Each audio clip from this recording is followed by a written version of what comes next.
Alors pour faire suite de ma vidéo précédente là concernant ce chargeur, je refais une petite vidéo vite fait parce que je veux rectifier mon erreur. C'est bien, on m'a bien expliqué là dans les commentaires et même dans le groupe Sirob que en fait ce chargeur, eh bien il a bien une sortie continue, hein, c'est pas l'alternative. Ça m'a vraiment trompé parce que c'est vrai que c'est pas qu'il n'y a pas d'électronique dedans que ça veut dire que c'est alternatif.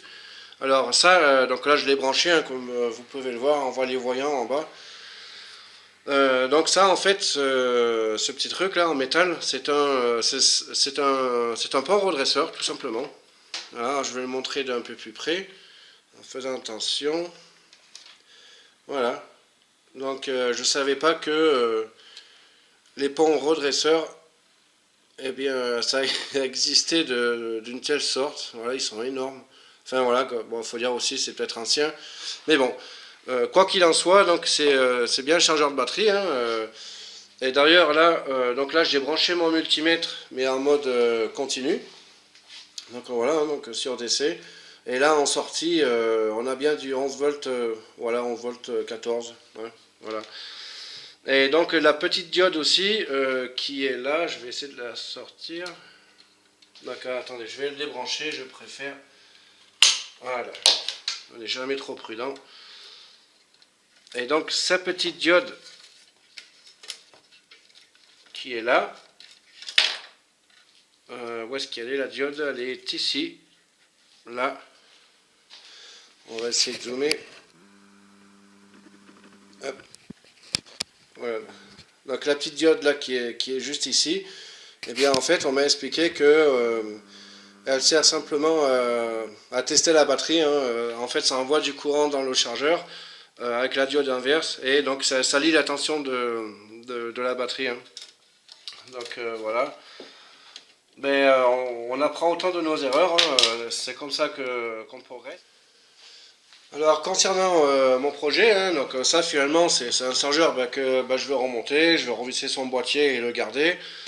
Là ici, là, aux sorties, au niveau des sorties, je vais y mettre des pinces, hein, des grosses pinces à crocodile, hein. Donc voilà, comme ça me fera un chargeur. Et donc, et aussi donc on m'a expliqué que, comme je disais tout à l'heure, si je la branche à une batterie, donc là je l'ai débranché, hein. Donc est-ce qu'on va le voir là? Logiquement oui, parce que là l'éclairage c'est pas très bien le top. Voilà, donc là on voit une LED rouge s'allumer, c'est la tension de la batterie. Donc là en fait c'est sur OK. Et donc en fait, donc là je l'ai branché à une batterie de voiture, hein. J'avais justement l'occasion d'avoir une batterie de voiture ici. Donc je l'ai testé. Et donc là ça a envoyé du courant et ça m'a mis la tension de la pile, enfin de la batterie pour dire que c'est OK. Alors concernant mon projet, donc je vais toujours le faire, hein, mais finalement on m'a donné l'idée là dans Sirob de faire ça avec des planches là qu'on trouve en magasin à sciure. Donc j'ai un peu regardé sur le net les planches à sciure, donc oui je vois tout à fait ce que c'est. Et c'est vrai que j'avais pas l'idée. Je me demandais avec quoi j'allais faire ça. Donc je pensais faire mon truc là, mon projet avec de la tôle, hein. Là à Valence, là, dans la ville où je suis, il y a une grande boîte là, qui font de la tôle pré-découpe. Mais finalement, je vais faire ça en bois, ça sera pas plus mal. Et ça sera même plus joli et plus facile à réaliser. Donc voilà, eh ben, autant pour moi, hein. Donc voilà, hein, je dormirai moins bête. Et donc je sais que ça c'est un pont de diode, tout simplement. Voilà. Moi, je connaissais les ponts de diode là, les petites diodes là, courantes, enfin récentes, mais ça vraiment, je ne savais pas quoi. Donc voilà. Maintenant, je le sais. Merci et à bientôt.